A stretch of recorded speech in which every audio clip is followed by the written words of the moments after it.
Hi everybody, welcome to this module on insecure storage. This is item A7 on the OWASP top 10. We rank the risk as high with a fixability of medium because if you're storing sensitive data weakly or using weak cryptography, typically what's going to happen is that if you lose this information, the data could be cracked or retrieved by a malicious individual. We'll talk about some of the defenses to protect against these issues in this module.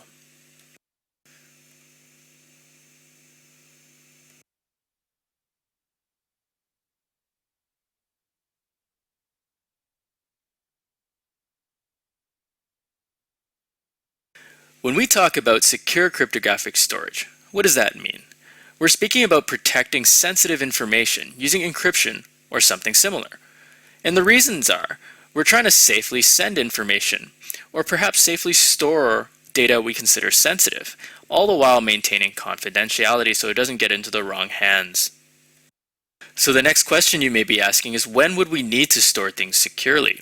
Well, if you're building any sort of client-based application, you're most likely going to have to deal with passwords. Maybe you have a shopping cart where you have customer data, or perhaps orders that customers make that's going to make you a lot of money. And finally, at the end of the day, you're going to want to ensure that the data is safe, so you're going to want to make backups, but you don't want those to get into the wrong hands either. These are different situations where we're going to need secure storage.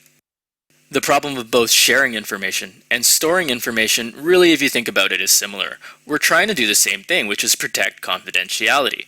And we usually try and address this through encryption, but sometimes that can be a tricky thing. Now, insecure storage of information has been a huge issue. PCI compliance grew due to insecure storage of credit cards within databases. Companies were losing this information, exposing data and costing billions. In this example, many online stores would store credit card data after the order was placed and keeping it within their databases, thinking it would cause absolutely no harm. Now, people may store sensitive information in many insecure ways. I've seen situations where credit cards are just stored with no protection within databases. When a hacker breaks into the database, this information is there for the taking. This is especially a problem when faced in combination with SQL injection attacks, where hackers break into the database from within the web application. Where information is thought to be encrypted, its implementation can also be poor.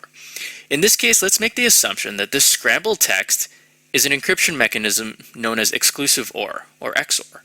Now, XOR has its share of weaknesses, but I've seen it used for exactly this purpose within databases. And the next point I want to make is to keep in mind that I've entered my own credit card into this database as well. Now, one of the main weaknesses to exclusive OR is known as a known plain text attack. What that means is if you know the original source of information, in this case the credit card, and then you know the encrypted information, by XORing those two together, you're actually able to get the key. And if you remember before, I specifically entered my own credit card information into the database to get the encrypted text from the database as well. And the purpose of it was to execute this known plain text attack to get back the key for the rest of the entries in the database.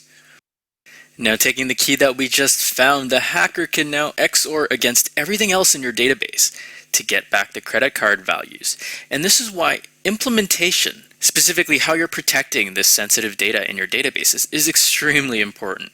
Weak implementation can lessen the time it takes hackers to break your encryption and gain access to your sensitive data.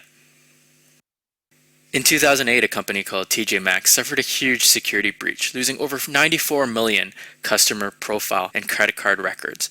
Overnight, they became the poster child in insecure storage of data. They suffered from two key problems. The first, which was inadequate wireless security, so inadequate transmission of sensitive data, and as well improper storage of customer data that violated PCI requirements. The cost to TJ Maxx was huge, 135 million and counting, probably not even including the resources they had to put behind it. The hack was pretty simple. Hackers stood outside TJX stores, and since it was using web security, a very weak and crackable encryption, they cracked the Wi-Fi access points and were able to log in to TJX's corporate network through their stores. Once there, they found the databases. They discover that within the databases, the credit card data was stored unencrypted, including all the credit card verification codes. Now, if the data was better protected and better stored, the extent of these damages might not have been as serious. Better yet, if credit card records weren't even stored in the first place, we may not even be here talking about this.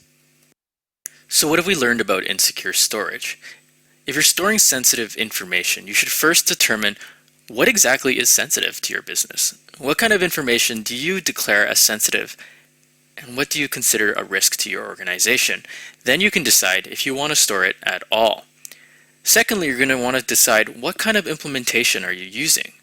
The wrong type, as we saw with XOR, may result in data getting decrypted, even if it falls into the wrong hands, providing a completely false sense of security. And that's bad.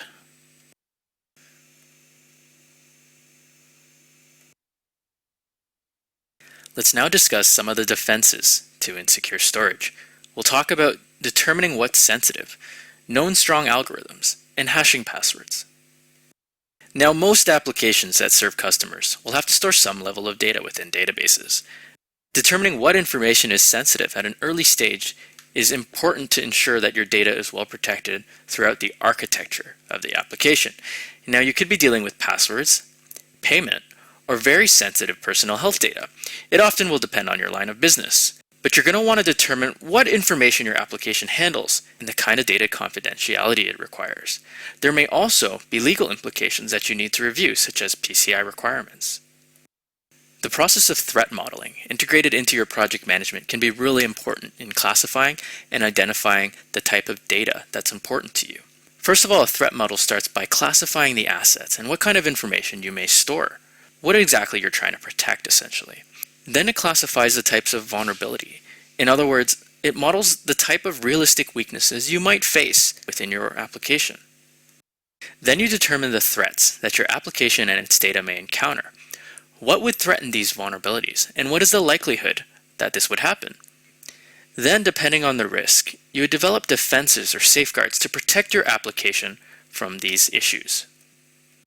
So threat modeling can help you identify what data you have that needs protection and whether the risks to your application warrant those safeguards.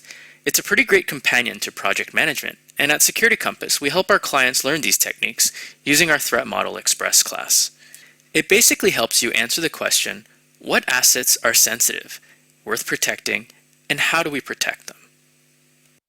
The next defense is to use known, strong algorithms that have been tested and proven. Please do not invent your own cryptography, and use strong algorithms and strong keys of greater than 128 bits, and ensure you have good key management. Creating your own cryptographic algorithm is not encryption, it's what we call encryption. The next defense I want to discuss is hashing of passwords. Passwords stored within databases should be protected no matter the kind of application you're running. You can imagine that within your organization, people would likely use the same passwords, so one set of credentials being lost could open a can of worms for all your other apps. Consider using one-way hashing algorithms, such as SHA-256. One-way hashes, by nature, are very difficult to reverse, but easy to hash. When a user enters a password, you hash it and check that the hash values match in a database. This way, they're not stored in plain text. When it comes to hashing, there are some things you have to watch out for, especially algorithms like MD5, SHA-0, and SHA-1. These are broken and less secure. You're going to want to use hash sizes of at least 168 bits, for example, SHA-256. Okay, you've reached the end of this module, and we've learned a lot about the defenses. Let's summarize. You should first determine what's worth protecting. Many organizations I've worked with have a hard time determining what to protect, instead just ignoring the situation. Please don't do that.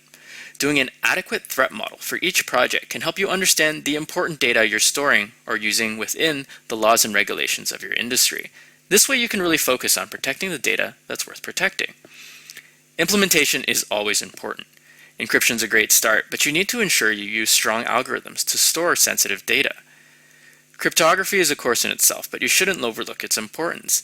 You also have to think about key management. How will you safely store the key?